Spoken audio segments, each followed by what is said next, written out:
Hi, today I'm going to talk about how to sell your house in Oakland and the surrounding areas. This is actually a huge topic, so it needs to be broken down into several short videos.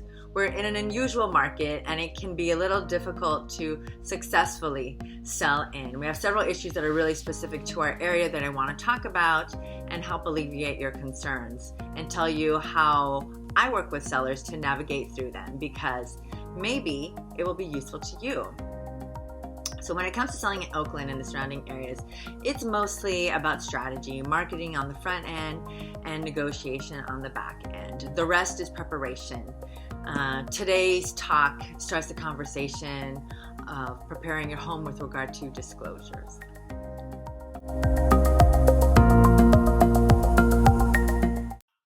Hi, my name is Tanja Odzak. I am a realtor with Keller Williams, and I work Oakland and the greater East Bay area.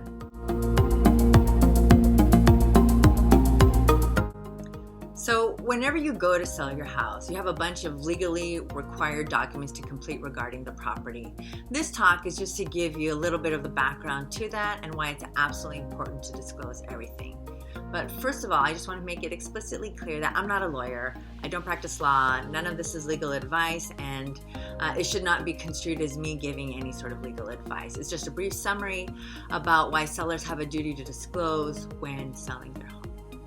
So just a little bit of history. It used to be that the Latin term caveat emptor, or buyer beware, was the rule in real estate. And it was the industry standard for years, and it meant that the buyer had to do all their own due diligence to investigate, to test, and to decide for themselves everything regarding the condition or other factors relating to a property that they wanted to buy.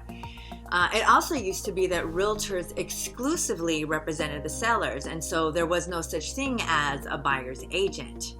So that doesn't really seem like a good idea to you, right? So no. Condition, environmental hazards, you name it, were all on the buyer to investigate. And this was all without the help and advocacy of a buyer's agent. So as you can imagine, there was a lot of lawsuits, there was this landmark case, and et cetera, all this stuff that changed the laws and really transformed real estate significantly.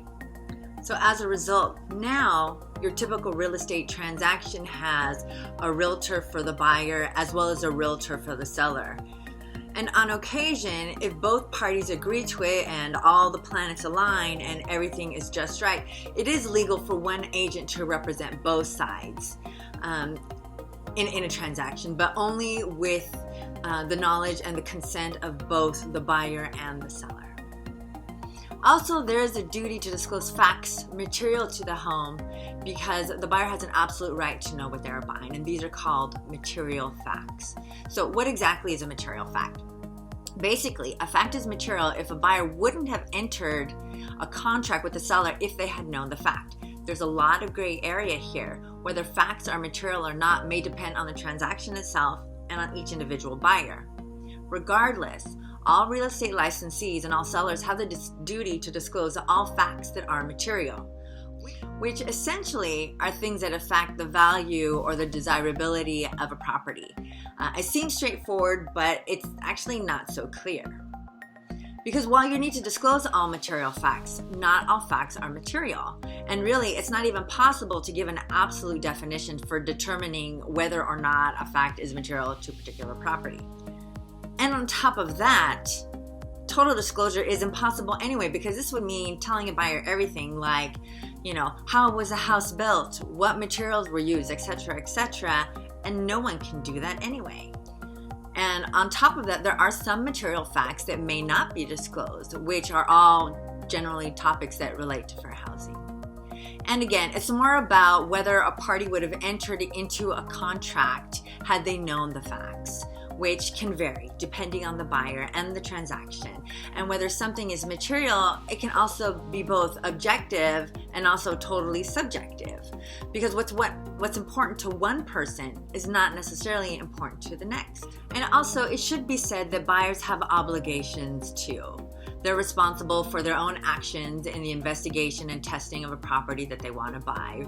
Regardless of whatever disclosures were made by the seller and the agents in the sale, the obligation to conduct a complete investigation of the property is imposed on the buyers.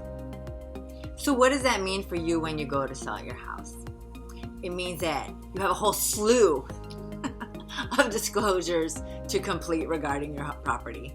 And they all exist for very important reasons, so take them seriously and do your best on them.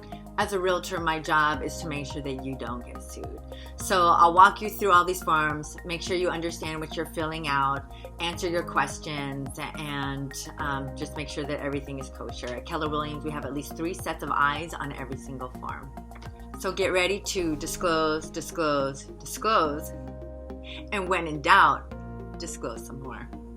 So if you're interested in talking to me about selling your home and finding out how I would apply what I do to your home sale, then why don't we go ahead and set up an appointment? I'd love to tell you all about it. And if you have any questions, I am always here to help you, whether it's providing advice on the current real estate market, selling or buying a home, planning for your long-term real estate goals, or even on just how to become a realtor. Just contact me.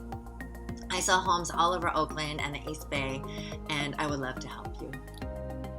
Thank you for watching my video. I hope that you find these helpful, and if so, please like my video below and subscribe to my channel. Again, this is Tanja Odzak. I'm a realtor with Keller Williams, and I wish you a very happy and healthy day.